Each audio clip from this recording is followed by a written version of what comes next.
नमस्कार, तू रे माझा मितवा या सिरियलच्या प्रोमोत आपण पाहत आहोत. इथे ईश्वरीला खूप सारे गिफ्ट्स आणि कार्ड सॉरीचे येत असतात. आकाश मात्र आता वहिनीला चिडवू लागतो. कोण व्यक्ती आहे वहिनी, तुम्हाला एवढा सॉरीचे कार्ड आणि गिफ्ट वगैरे पाठवतोय? आणि सगळेजण गालातले गालात हसू लागतात. त्याच वेळेला इथे ईश्वरी म्हणते, त्या कुरिअर बॉयला मी बाहेर थांबवलं आहे, त्याच्याकडे हे सगळं मी वापस करणार. ज्या व्यक्तीने दिले त्या व्यक्तीकडंच ते परत जाईन, कारण मी ते स्वीकारणार नाही. असं कार्ड देऊन कोणी सॉरी म्हणतं का? तोंडावर सॉरी म्हणायला काय हरकत आहे? तर ती रागवलेली असते. इथे आता अर्णव स्वतःहून ईश्वरीजवळ जातो आणि तिला थांबवत म्हणतो की सॉरी ईश्वरी. मग ईश्वरी म्हणते, इतका वेळ का लावला बोलायला?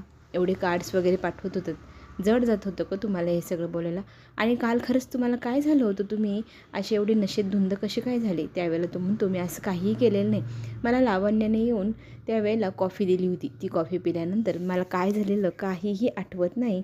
आता इथे ईश्वरीच्या लक्षात येतं की हे सगळं काही लावण्याने केलं. ती अर्णवला सांगू लागते, तिने तुम्हाला नशेचे औषध त्या कॉफीत पाजले, त्यामुळे तुम्ही रात्री इतके विचित्रपणे वागत होतात.